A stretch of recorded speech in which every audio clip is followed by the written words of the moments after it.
नमस्कार, विंध्या टाइम्स में आपका स्वागत है। इस वक्त हम विवेकानंद पार्क में हैं।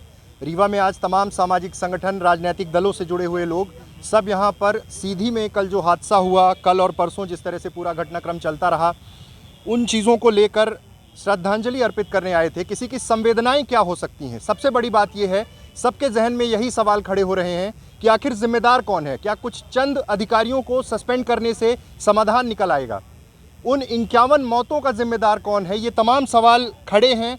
अभी भी जो लोग यहाँ पर आ रहे हैं, श्रद्धांजलि अर्पित कर रहे हैं, लेकिन मन में वो सब सवाल कौंध रहे हैं कि आखिर जिम्मेदार कौन होंगे। आप लोग यहाँ पर श्रद्धांजलि अर्पित करने आए थे, तमाम पीड़ित परिवार हैं, सब परेशान हैं, जिम्मेदारों पर कुछ कार्रवाइयाँ हो गई। आप इस पूरे मसले पर क्या कहना चाहेंगे?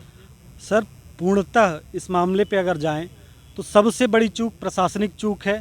जो लगातार पिछली 12 तारीख से ये जाम लगा हुआ था और ये घटना इससे बड़ी भी हो सकती थी और एक घटना के साथ और कई घटनाएं हो सकती हैं। तो मैं अपने संगठन की ओर से और सबकी तरफ से, पूरे रीवा वासियों की तरफ से एक बात कहने के लिए श्योर हूँ कि पूरी तरह से प्रशासनिक चूक है और इसको घटना न मान के अगर हत्या भी कहें तो वो भी कहीं तक चूक नहीं होगी। यहाँ पर हमारे साथ कुछ महिलाएं हैं, हम उनसे भी बात करेंगे। इतनी बड़ी घटना, इस तरह का हादसा हो जाना, एक संवेदनाएं जुड़ी होती हैं। बहुत सारे बच्चे उसमें मरे जो प्रिपरेशन कर रहे थे, एग्ज़ाम देने जा रहे थे, क्या कहेंगे? सर, इसमें तो जितना हम समझ पाए तो 2-4 अधिकारियों को निलंबित कर देने से कुछ नहीं होने वाला है। जो तो असल में जिम्मेदार है वो तो बचे ही हुए हैं ना, प्रशासन जिम्मेदार है। अधिकारी तो ठीक है, पैसा लेकर अपना काम चला लेते हैं, लेकिन प्रशासन को थोड़ा मुस्तैदी से देखना चाहिए था। सबसे बड़ी चूक हम प्रशासन को ही देंगे। सबको आप श्रद्धांजलि दे रहे हैं, क्या मन में संवेदनाएं हैं, क्या कहेंगे इस बारे में? तो यही कहना चाहूँगी कि ऐसी चूक एक बार तो हो चुकी है, पर प्रशासन से एक अनुरोध है कि ऐसी चूक दोबारा ना हो।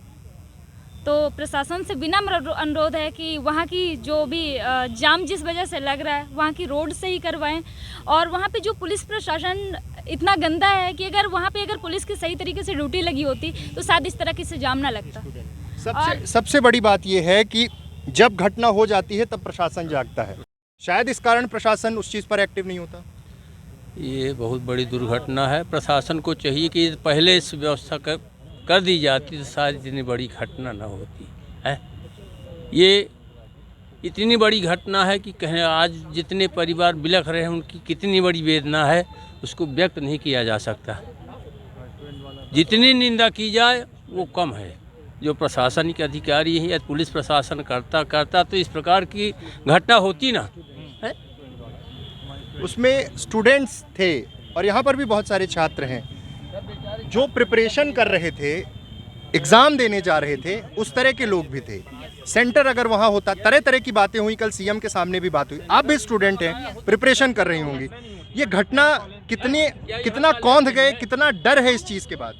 अब हम लोग को तो ऐसे ही होता है कि हम लोग भी ऐसे कांस्टेबल का एग्ज़ाम देने का सोच रहे हैं। अब एक अंदर से डर बना हुआ है कि अगर हम बाहर जाएंगे और हो सकता है कहीं जाम लगे और बीच में हम लोग का एग्ज़ाम भी फंस सकता है। इसके साथ में क्या पता हमारी भी बस डूब जाए और हम भी ऐसे चले जाएं। इसलिए हम प्रशासन से एक विनम्र अनुरोध करते हैं कि जहाँ पे जिस जिला से हम लोग हैं उसी जिला में हम लोग का एग्ज़ाम।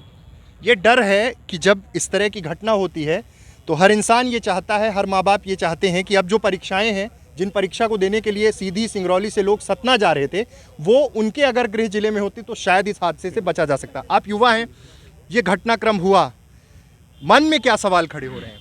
मन में देखिए यही सवाल खड़े हो रहे हैं कि पुलिस प्रशासन और जो हमारे यहाँ की डिस्ट्रिक्ट पुलिस है और जो स्टेट गवर्नमेंट है, तो कहीं ना कहीं गवर्नमेंट अगर पहले से ही इसमें कुछ वर्क की होती, पहले से ही अगर कुछ प्लान बना के काम की होती तो शायद ये घटना नहीं घटती।